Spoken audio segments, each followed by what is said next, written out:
Alright, what's up dudes? I thought I'd make a follow-up version of my how to make fire in the rain video that's a little bit less drawn out, more clear, more concise, since a lot of people seem to be YouTubing and it gets a lot of hits. So, we'll jump right into it. How to make fire in the rain. Things you're going to need. First thing you're going to need is a tarp. If it's raining, you won't be able to make fire just using things you find in the woods, right? The next thing you're going to need is a baton. So you're going to have to go cut yourself a little baton here because you're going to need to baton your wood. In order to cut yourself a little baton, you're going to need you a knife of some kind. This is a Baco Laplander, or a saw rather. Any saw will do, you know. If it can cut through even a little Swiss Army saw, that'll do good too. If it can cut through fucking 3 inches of wood, you're golden. Although, you're going to need it to cut through, well, no, I guess I made this out of 3 inches of wood too. So,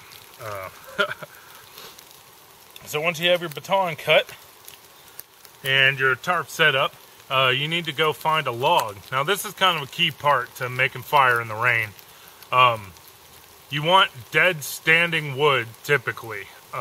You can find other types of wood that aren't like half alive laying down wood, and I've made a fire using live standing wood that was just, when it was just really dry. But typically you want dead standing wood, and you want wood that's not rotted on the inside. When you cut it and you look in the log, there should be a uniform thickness, right? Here's an example of some dead wood that's good. I made this whole entire fire right here out of just this piece of wood. There was like this much more length on it, and I cut it and did all that in the fire. So you don't need to chop giant thick pieces of wood.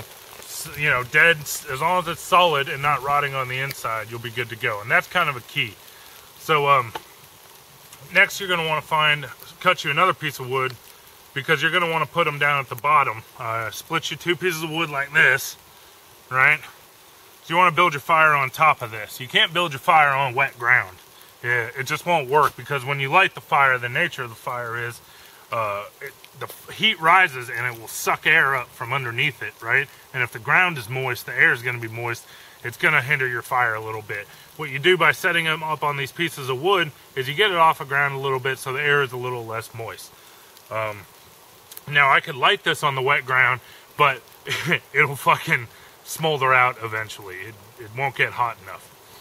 So, once you got your pieces of your little fire base built here, and you got your little your baton cut and your dead standing wood you found, you're gonna baton the dead standing wood open, and you're gonna baton it into a bunch of little pencil thin type, you know, pieces of wood like this. Once you get a bunch of pencil thin pieces of wood, you're gonna want to shave a bunch of they're called feather sticks, but you don't actually have to shave feather sticks. You don't have to be that pro. All you need to do is just get a bunch of wood shavings, and in order to shave and baton the wood, you're gonna need you a good knife. There's a million knives out there. You use whatever you want. This is a Becker BK2 Companion. Works great. My favorite survival knife so far. But, you know, obviously to baton 3 inches of wood, you don't need that much blade. You can do it with a 3.5 inch blade. So I haven't tried batoning anything with Moras. Maybe Moras would work. I don't know. So as long as you can baton 3 inches of wood, you're golden. So be able to saw 3 inches of wood and baton 3 inches of wood. And then you're going to shave off your pencil thins. Some of these pencil thins, I guess these aren't really pencil thins. I don't know what you'd call them, but you're going to shave feather sticks. Oh yeah, right. We were already talking about that. My bad. And so you don't actually have to shave feather sticks. As long as you can just shave the pieces of wood, then you're totally golden, dude. And then you pile them up on top of your base, and then you put the other stuff, the pencil stuff, also on top of your base. Now, I'm going to light this fire like I always do with a lighter. In my opinion, you're dumb for not carrying a lighter in the wet woods. It's reliable. It's the Glock of the fire lighting world, okay? It's durable, reliable. It's going to work when you need it to work. Some of you guys prefer a fire steel. That's cool. Some prefer magnesium. That's cool too. The only reason I use a lighter is because I don't know how to forage natural tinder when it's fucking soaking wet. Could I whip out some cotton balls and a fire steel and go and be all Bear Grylls like? Sure, I could fucking do that. But that is pre-made tinder, right? And basically you're just creating flame, which is the same thing as a fucking lighter. So, that's why I'm lighting this. I don't want to hear any Bic haters out there. So let's go ahead and light this. And see if we can build it up here. And the air is more humid when it's wet out, so shit that would normally catch on fire while it's dry doesn't catch on fire so easily while it's wet. And this includes wood.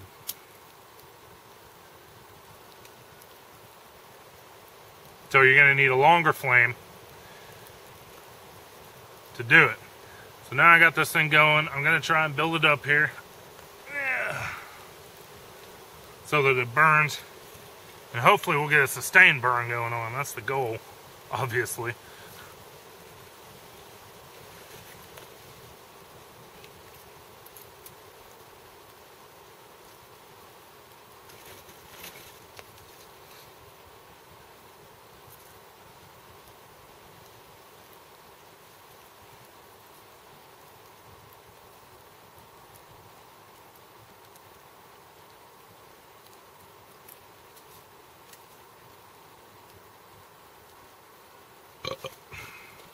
And so if you wanted to, you know, this wood here, what I'm putting on it right now, I anticipate will last half an hour, 45 minutes.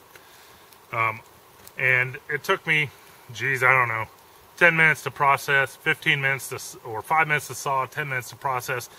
So for every, I think it's safe to say for every half hour, 45 minutes of fire, you're going to have to put 15 minutes or so of prep time in there. And there we go. We got this is our fire in the rain.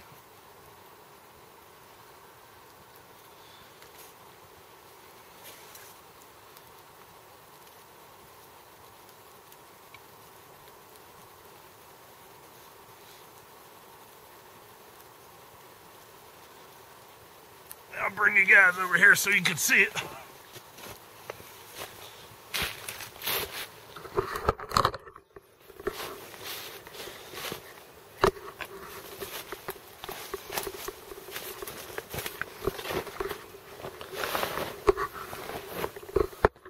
Voila! Fire made in the rain.